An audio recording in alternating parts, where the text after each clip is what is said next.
sa pag-ibig mo sa akin. Buksan aking puso't isipan, pagsalansang bu'y aking kinikilala. Patawarin yaring kasalanan, ako'y kaawaan mo, mahal kong Diyos. Sang-ayon sa iyong kagandahang loob, mga sala ko'y iyong linisin, ayon din sa pag-ibig mo sa akin. Sa ngalan ng Ama at ng Anak at ng Espiritu Santo. Amen. Ang pagpapala at kapayapaan mula sa Diyos na Ama natin at sa Panginoong Hesukristo naway sumainyo. At sumainyo rin. Mga kapatid, tinipon tayo bilang kaanib ng angkan ng Diyos, kaya dumulog tayo sa maawaing Panginoong nagpapatawad ng lubos.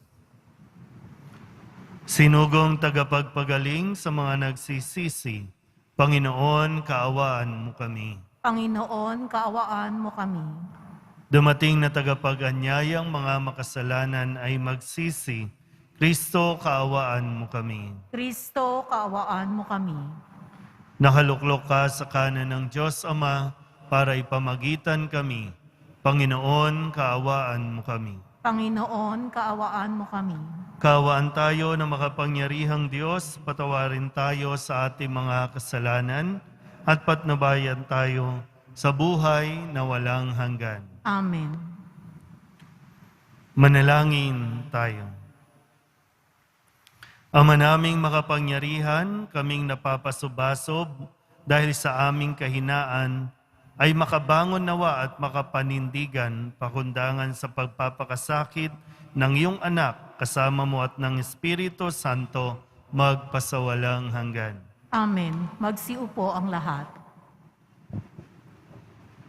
Pagbasa mula sa aklat ni Propeta Isaías. Ito ang lingkod ko na aking itataas, na aking pinili at kinalulugdan. Ibubuhos ko sa kanya ang aking espiritu, at sa mga bansa ay siya ang magpapairal ng katarungan.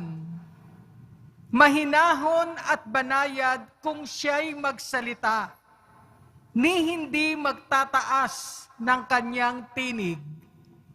Ang marupok na tamboy hindi babaliin, ilaw na aandap-andap, di niya papatayin, at ang katarungan ang paiiralin. Di siya mawawala ng pag-asa, ni masisiraan ng loob. Paghahariin niya ang katarungan sa daigdig.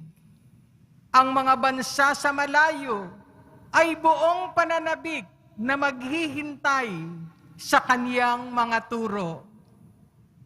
Ang Diyos ang lumikha't tagladlad ng kalangitan, lumikha ng lupa at nagbigay buhay sa lahat ng bagay dito sa daigdig.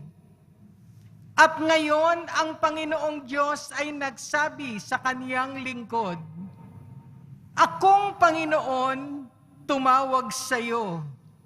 Binigyan kita ng kapangyarihan upang pairalin ang katarungan sa daigdig. Sa pamamagitan mo ay gagawa ako ng pakikipagtipan sa lahat ng tao at magdadala ng liwanag sa lahat ng bansa. Ikaw ang magpapadilat sa mga bulag at magpapalaya sa mga bilanggo ng kadiliman. Ang salita ng Diyos. Salamat sa Diyos. Panginooy aking tanglaw, siya'y aking kaligtasan. Panginooy aking tanglaw, siya'y aking kaligtasan. Tanglaw ko'y ang poon, aking kaligtasan. kaya walang takot ako kanino man. Sa mga panganib, kanyang iingatan, kaya naman ako'y walang agam-agam. Panginooy aking tanglaw, siya'y aking kaligtasan. Kung ang aking buhay ay pagtatangkaan, niyong masasama, sila'y mabubuwal.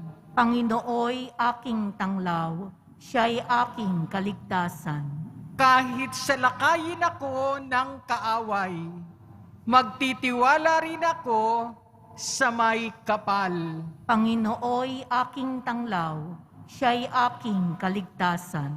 Ako'y nananalig na bago mamatay, masasaksihan ko ang iyong kabutihan na igagawad mo sa mga hinirang. Sa Panginoong Diyos, tayo'y magtiwala, ating patatagin ang paniniwala. Tayo ay umasa sa Kaniyang kalinga. Panginooy aking tanglaw, siya'y aking kaligtasan. Magsitayo na po ang lahat.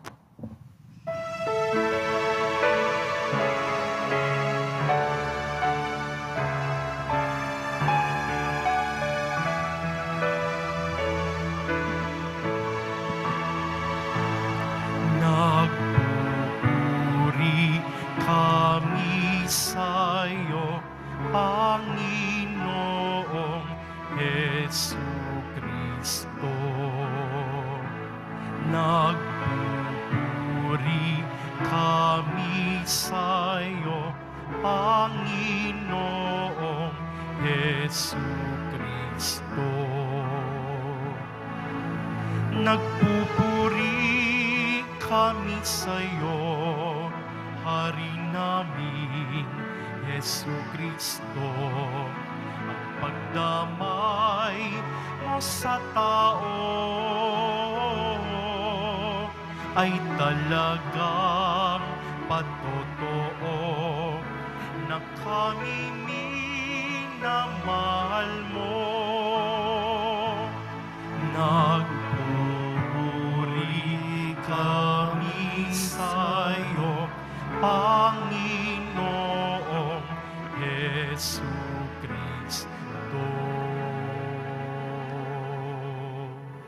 Sumainyo ang Panginoon. At sumaiyo rin.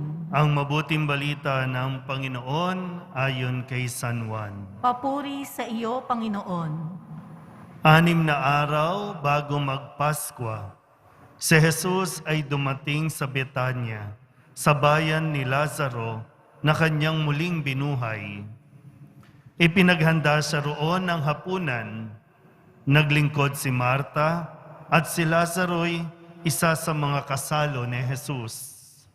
Kumuha si Maria ng mamamahaling pabango, 1 libra ng dalisay na nardo, at ibinuhos sa mga paa ni Jesus. Pagkatapos, pinunasan ng kanyang buhok at humalimuyak sa buong bahay ang pabango. Si Judas Iscariote, ang alagad na magkakanulo kay Jesus, ay nagsabi, "Bakit hindi ipinagbili ang pabango at ibinigay sa mga dukha ang pinagbilhan? Maaaring umabot sa 300 denaryo ang halaga niyan." Hindi dahil sa siya'y may malasakit sa mga dukha, kaya niya sinabi iyon, kundi dahil sa siya'y magnanakaw. Siya ang nag-iingat ng kanilang salapi at kinukupit niya ito. Sumagot si Jesus, "Ano't siya'y ginugulo ninyo? Pabayaan ninyong ilaan niya ito para sa paglilibing sa akin. Habang panahoy, kasama ninyo ang mga dukha, ngunit ako'y hindi ninyo kasama sa habang panahon." Nabalitaan ng maraming Hudyo na si Jesus ay nasa Betanya, kaya't pumaroon sila, hindi lamang dahil sa kanya, kundi para makita si Lazaro na kanyang muling binuhay. Kaya't binalak ng mga punong saserdote na ipapatay rin si Lazaro, sapagkat dahil sa kanya'y maraming Hudyo ang humihiwalay na sa kanila at nananalig kay Jesus. Ang mabuting balita ng Panginoon. Pinupuri ka namin, Panginoong Hesukristo. Magsiupo ang lahat. Isang magandang araw po sa inyong lahat. In case lang na hindi natin alam, ngayon po ay mga tinatawag nating mga mahal na araw. Mahal na araw na po. At ngayon ay Lunes Santo. Ang Lunes Santo, may pasok pa. Ang panawagan nga, pagpasok ng mahal na araw, dapat inilalaan na natin yung ating mga oras, no? At least sa panahong ito, makapagdasal tayo, no? Makapagsisi sa ating mga kasalanan. Pero sadyang maraming mga hamon, mga hadlang, para lang hindi tayo makapagbigay ng oras sa pagninilay natin sa mga araw at susunod pang araw. So, Lunes Santo. Pagdating ng Biyernes Santo, gugunitain natin yung pagpapakasakit at pagkamatay. So, yung konteksto po, tandaan natin maglalakbay tayo ulit eh. So, pagdating ng Biyernes Santo, pagpapakasakit at pagkamatay na. So, ilang araw na lang na makakasama ng mga alagad si Jesus. Ilang araw na lang mamamatay na si Jesus. Papatayin si Jesus, ilang araw na lang. Nakukuha niyo po ba? Yung context lang, para at least maintindihan natin itong mensahe ng Lunes Santo. Sa ilang araw na nalalabi, dumalaw si Jesus sa bahay ni Marta, Maria at Lazaro, mga malalapit na kaibigan ni Jesus. At marahil dahil malapit ito, siyempre gustong makasama ni Jesus kahit papano yung mga mahal niya sa buhay. At itong tatlong ito at ang ilan pang mga alagad, ito yung mga nakaranas ng pagkalinga, pagmamahal ni Jesus. At dahil naranasan nila ang pagmamahal ni Jesus, ganito na lang din yung kanilang pagpapakita ng kanilang pagmamahal naman kay Jesus. Yung nagmahal at minahal, at yung kayang gawin ng nagmahal o nagmamahal at ng minamahal. Ibinigay yung accommodation, yung hospitality. Ilang araw na lang di ba? Hindi mo na makakasama yan. Hindi na buhay. So ano ang ginawa? Ibinigay na yung the best. Yung paglilingkod, ibinigay na kay Jesus bilang, sabihin natin, pagtanaw sa pagmamahal na ibinigay naman ni Jesus sa kanila. Kaya itong si Marta o si Maria, hindi na tinipid. Hindi pinigilan na kanyang sarili na ibigay na yung pinakamahal na pabango na nasa kanya. Pwedeng iniingatan niya ito, pwedeng pinakakatago-tago ito, pero eto ngayon, kapiling niya sa Jesus, nasa harapan niya, pinaglingkuran niya sa pamamagitan ng paghuhugas ng kanyang paa, sa pamamagitan ng luha, sa pamamagitan ng buhok, pinunasan ang kanyang paa. At sabi nga po sa kwento, humalimuyak ang napakabangong amoy sa silid na iyon. Humalimuyak. Ano bang pwede natin makuha dito? Kasi yung isa po, may isa doon, si Judas, kumukupit, magnanakaw. Ang sabi niya, sayang. Kung ipinagbili na lang yon, marami pa sanang napakain na mahihirap. Pero alam naman dito, no, sinabi nga dito, hindi talaga yun yung dahilan niya kung bakit siya nanghinayang sa pabango. Okay. Maganda siguro, mas i-apply natin yung mensaheng ito sa konteksto natin. Kasi dito po, no, mawawala na si Jesus sa piling nila Marta, Maria, Lazaro. Kailan mo ibibigay yung the best sa mga taong nagmahal sa iyo o sa taong mahal mo? Ngayon kasi baka may mga tao no, na kailangan ng, sabihin na natin, no? Ang mga magulang po ninyo, hindi na magtatagal yan. Kailan mo ibibigay yung the best para sa kanya? Lagi kasi pag dumadalo ako sa mga lamay o sa mga libing, ang ganda-ganda ng burol. Ang mahal-mahal ng mga kabaong. Ang gaganda ng mga bulaklak.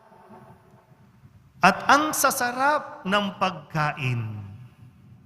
Pag tinatanong naman, no? Pag tinatanong, ang ganda naman. Ang sagot, kasi gusto po namin ibigay yung the best sa mga huling araw na nakapiling namin siya. At yun yung para mawala yung guilt mo, no, na kasi hindi mo ibinigay nung buhay pa siya. Kaya nung patay na, dun mo ibinubuhos lahat.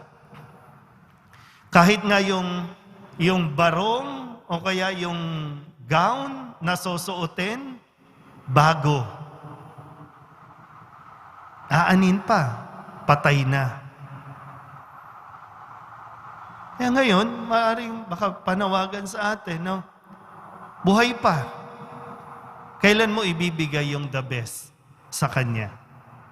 Sa taong dapat mong pinagbibigyan. Sa taong dapat mong pinaglilingkuran. Bago mauli ang lahat. Bago ka mabuhay, no, dun sa guilt feelings mo o sa mga kung anumang bitterness na yan at panghihinayang. Ang tao pong nagmamahal, kahit kailan, hindi manghihinayang ibigay ang pinaka-the best. At ganito yung gagawin ng Diyos sa atin. Yung pinaka-the best para naman sa atin. At ano yun? Buhay niya. Kapalit ng kalayaan, kaligtasan natin. Nawa, mapag-isipan natin ngayon, no? Dahil, siyempre, no, ilan sa mga kasalanan natin, naging pabaya tayo, naging madamot tayo, naging makasarili tayo. So, yan po yung ilan sa mga bagay na kailangan natin pagnilayan sa ngayon. Kasama nyo pa yan, kapiling nyo pa, buhay pa. Maubos man yan, yung pinakakatago-tago mo, pero pwede pa yan maibalik. Pwede ka pang makapag-ipon, pwede ka pang makabili. Pero yung buhay, kapag nawala na, hindi mo na maibabalik yan. So hanggat may oras pa, hanggat may panahon pa, pagsumikapan natin makapaglingkod at makapagbigay tayo ng the best service sa mga mahal natin sa buhay. Amen? Pagsitayo na po ang lahat.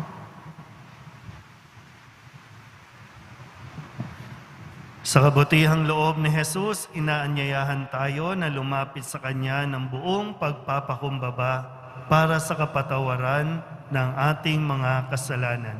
Ang ating pong itutugon, mahabaging tagapagligtas, basbasan mo kami. Mahabaging tagapagligtas, basbasan mo kami. ang mga nagdurusa at nagdadala ng mabibigat na pasanin sa buhay. Naway humarap sa mga pagsubok ng may pagtsatsaga. Manalangin tayo. Mahabaging tagapagligtas, basbasan mo kami. Ang mga bilanggo, naway magkaroon ng kaginhawahan ng loob na siyang hatid ng Espiritu. Manalangin tayo. Mahabaging tagapagligtas, basbasan mo kami.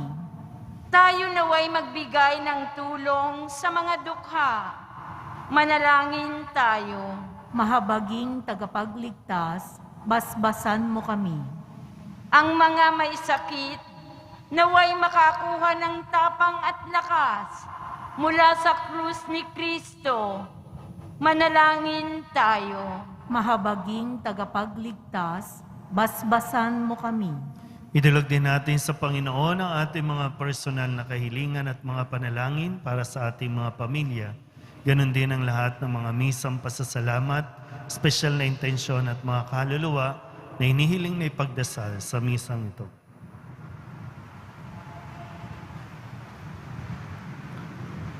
Ang lahat ng ito inihiling namin sa ngalan ni Kristong aming Panginoon. Amen.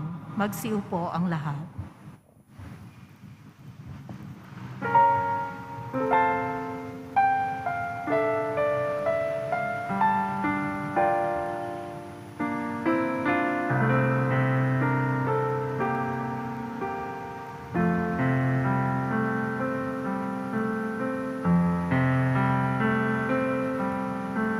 Sa'yo, Ama, aming handog, ang tinapay at alak na ito, handog ng iyong bayang sumasamot, humihingi ng patawad mo.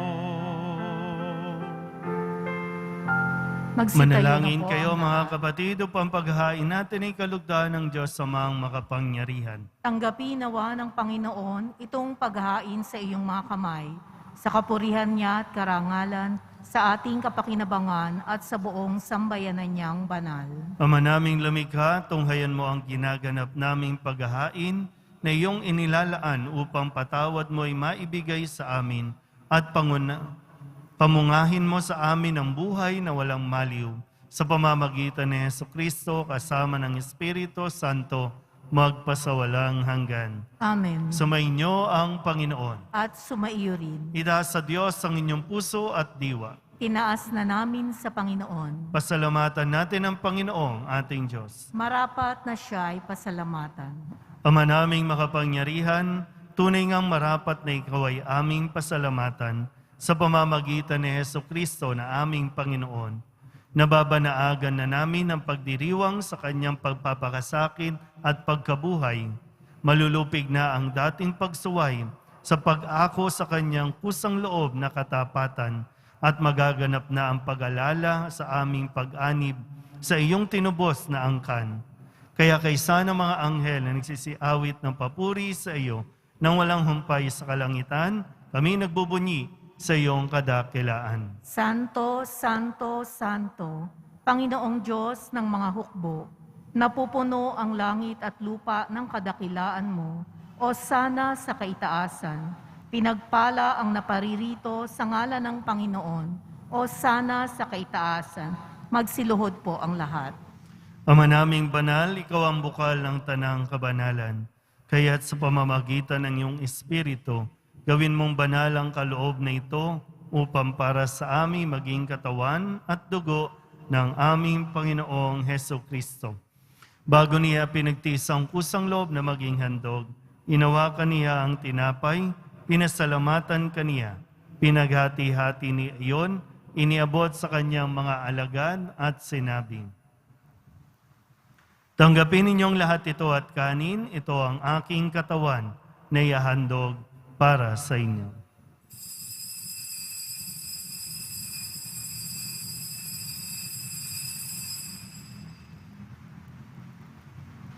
Gayun din naman ang matapos ang hapunan, hinawakan niya ang kalis, muli kaniyang pinasalamatan. Iniabot niya ang kalis sa kanyang mga alagad at sinabi, "Tanggapin ninyong lahat ito at inumin. Ito ang kalis ng aking dugo, ng bago at walang hanggang tipan. Ang aking dugo na ibubuhos para sa inyo at para sa lahat sa ikapagpapatawad ng mga kasalanan.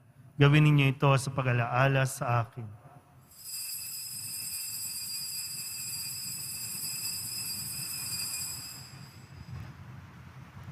Magsitayo na po ang lahat. Ipagbunyi natin ang misteryo ng pananampalataya. Si Kristo'y namatay, si Kristo'y nabuhay, si Kristo'y babalik sa wakas ng panahon. Ama, ginagawa namin ngayon ang pag-alaala sa pagkamatay at muling pagkabuhay ng iyong anak, kaya tinialay namin sa iyo ang tinapay na nagbibigay buhay at ang kalis na nagkakaloob ng kaligtasan. Kami napapasalamat dahil kami iyong minarapat na tumayo sa harap mo para maglingkod sa iyo. Isinasamo namin kami magsasalo-salo sa katawan at dugo ni Kristo ay mabuklod sa pagkakaisa sa pamamagitan ng Espiritu Santo. Ama, lingapin mo ang iyong simbahang laganap sa buong daigdig. Puspusin mo kami sa pag-ibig kay San Francisco na aming Papa at ni Jose na aming Obispo at ng Tanang Kaparian. Alalahanin mo rin ang mga kapatid naming nahimlay na may pag-asang sila'y muling mabubuhay, gayon din ang lahat ng mga pumanaw. Kawaan mo sila at patuloyin sa iyong kaliwanagan. Kawaan mo at pagintapating kaming lahat na makasalo sa iyong buhay na walang wakas. Kaysa ng mahal na Birhen Maria na Ina ng Diyos, ng kabiyak ng puso niyang si San Jose, kaysa ng mga apostol at ng lahat ng mga banal na namuhay dito sa daigdig ng kalugod-lugod sa iyo, may pagdiwang nawa namin ang papupuri sa kararangal mo sa pamamagitan ng iyong anak na aming Panginoong Hesukristo. Sa pamamagitan ni Kristo, kasama niya at sa Kanya, ang lahat ng parangal at papuri ay sa iyo, Diyos Amang makapangyarihan, kasama ng Espiritu Santo, magpasawalang hanggan. Amen.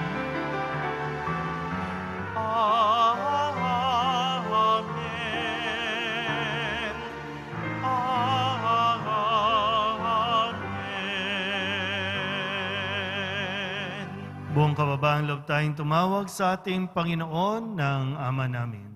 Ama namin, Sumasalangit ka, sambahin ang ngalan mo, mapasa amin ang kaharian mo, sundin ang loob mo, dito sa lupa para ng sa langit.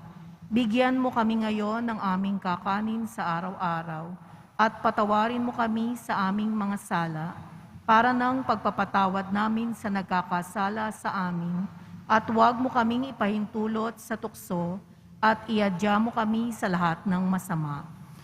hinihiling namin kaming iadya sa lahat ng masama, pagkalooban ng kapayapaan araw-araw, iligtas sa kasalanan at ilayo sa lahat ng kapahamakan, samantalang aming pinananabikan ang dakilang araw ng pagpapahayag ng tagapagligtas naming si Jesucristo.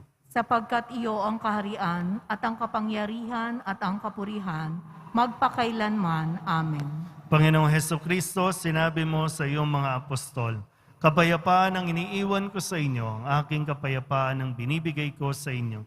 Tunghayan mo ang aming pananampalataya at huwag ang aming mga pagkakasala.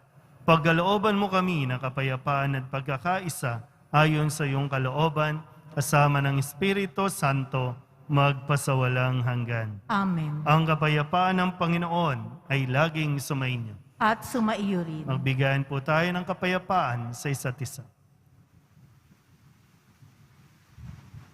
Kordero ng Diyos na nag-aalis ng mga kasalanan ng sanlibutan, maawa ka sa amin.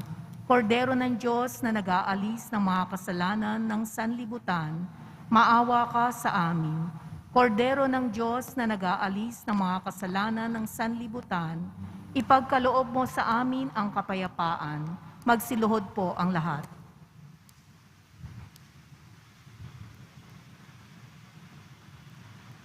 Ito ang kordero ng Diyos. Ito ang nag-aalis ng kasalanan ng sanlibutan. Mapalad ang mga inaanyayahan sa kanyang piging. Panginoon, hindi ako karapat-dapat na magpatuloy sa iyo, ngunit sa isang salita mo lamang ay gagaling na ako.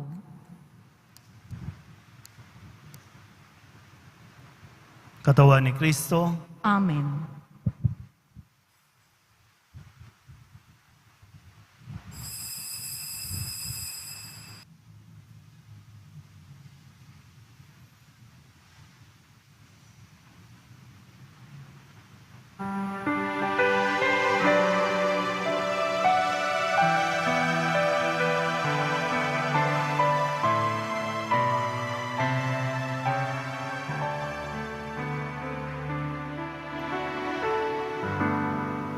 Sa pagmamahal ng Diyos, sino ang makahihigit? Mayroon ka bang nababatid? Bugtong na anak, hindi nga ipinagkait. Nanaog sa mundo, nagdusa at dumanas ng libong sakit.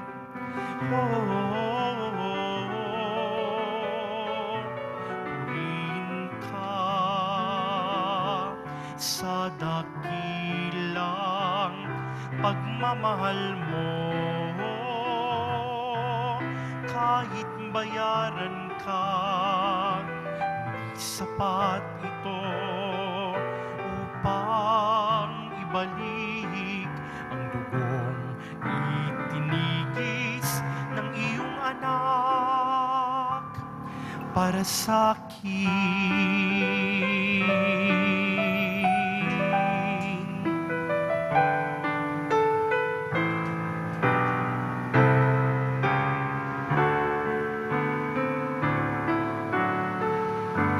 Dakilang Diyos, kay buti mo sa isang tulad kong masuwayin sa nais mo. Di man pansin, laki ng pagmamahal mo, tinanggap pa rin ako, inatawad sa mga kasalanan ko.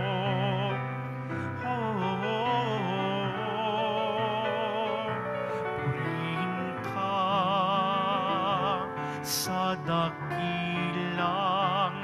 pagmamahal mo. Kahit bayaran ka, sapat ito upang ibalik ang dugong itinigis ng iyong anak para sa akin.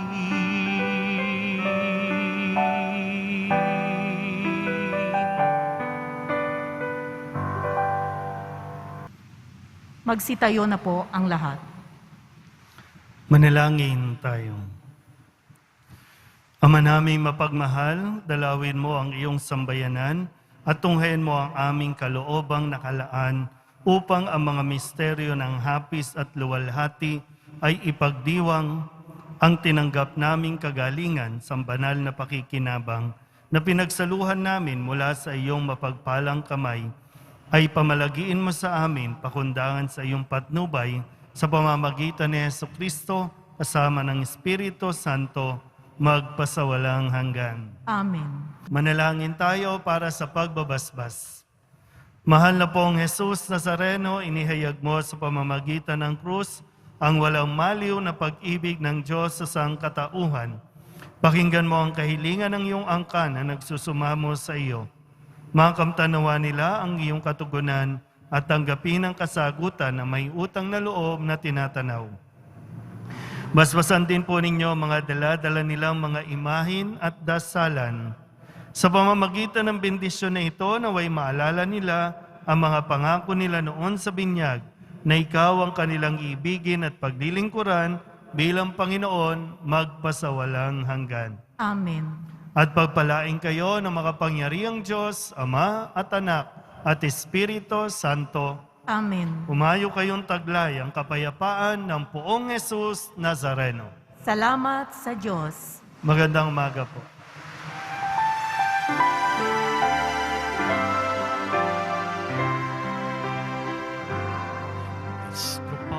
Padre Jesus Nazareno, sinasamba ka namin.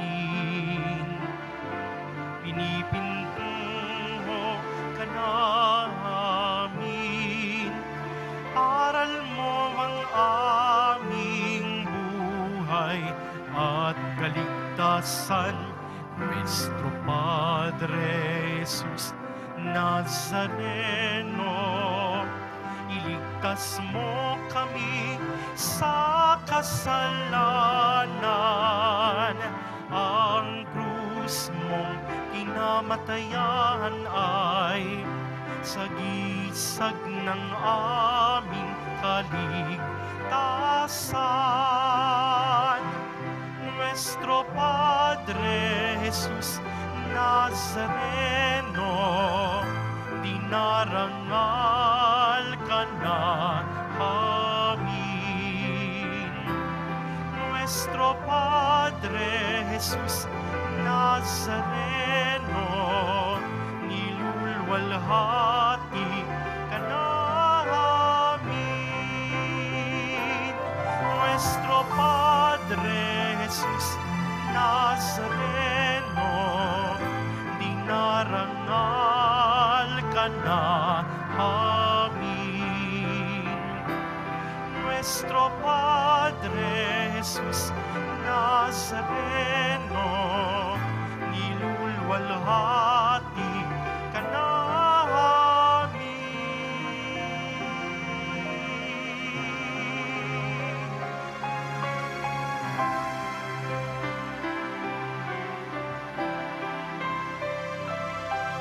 Pagsiupo muna ang lahat.